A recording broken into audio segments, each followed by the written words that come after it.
Bonjour à tous, vous voici dans le tutoriel du Lottie Ball 2021-2022. Ce document va vous permettre de gagner un peu de temps, notamment pour organiser les matchs de votre tournoi, la dernière séquence d'enseignement, mais également pour éventuellement utiliser la grille de formation si vous souhaitez évaluer les élèves ou simplement utiliser cette grille pour voir si elle peut être efficace dans vos futurs enseignements. Premièrement, je vais vous montrer tous les onglets qui existent. Donc ici, vous avez tout plein d'onglets. Vous pouvez les afficher par cette flèche là, si jamais. Donc, vous avez le planning du matériel, j'y reviendrai tout à l'heure. Ensuite, vous avez ici un document de programmation. C'est là qu'on va importer la liste des élèves de votre classe pour créer les documents. Ici, vous avez 4 types d'éléments, de tableaux. Si vous avez entre 17 et 20 élèves, vous utiliserez ça. Si vous avez 21, 24 élèves, vous utilisez ça. Concrètement, ce sont des groupes.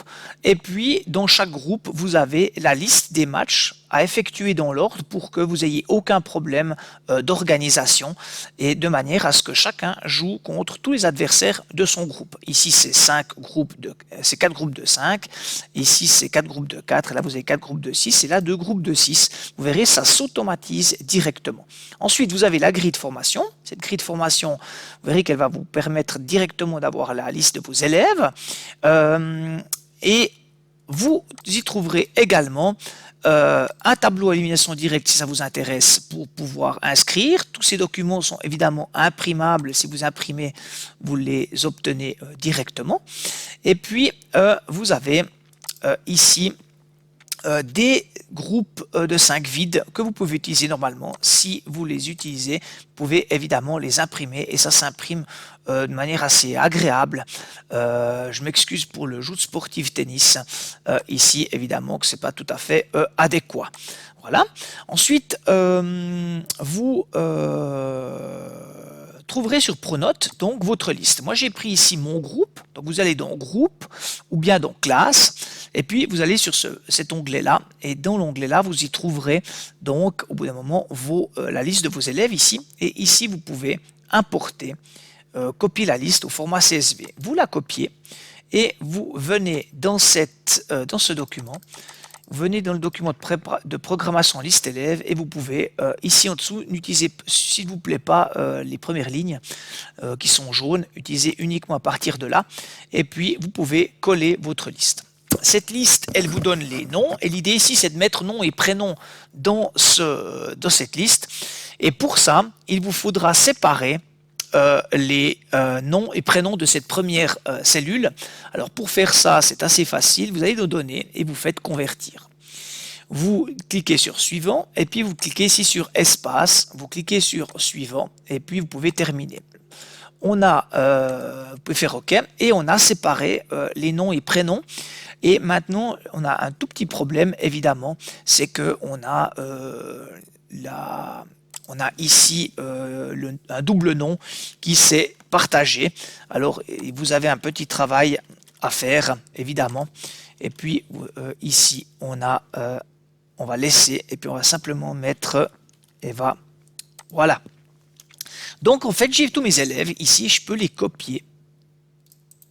Je peux copier. Et je peux les mettre au sommet de la liste, c'est important, et donc je clique gauche, et puis ici je fais clic droit, et je colle la valeur. Et puis j'ai mes élèves qui viennent, alors ça vous vous en occupez pas, c'est pour la programmation, mais maintenant vous avez cette liste d'élèves. À quoi ça sert? Eh bien premièrement, si vous avez, moi ici j'ai 16 élèves, donc je peux aller là, mais si j'avais 17 ou 20 élèves, j'aurais des élèves qui seraient ici, et puis vous avez tous les matchs ici qui sont programmés. Alors bien évidemment, il manque ici un joueur, mais il manque un joueur parce que si j'avais mis essai, eh ben, ce joueur ici, on le verrait, il s'appellerait essai et il apparaîtrait dans cette liste-là.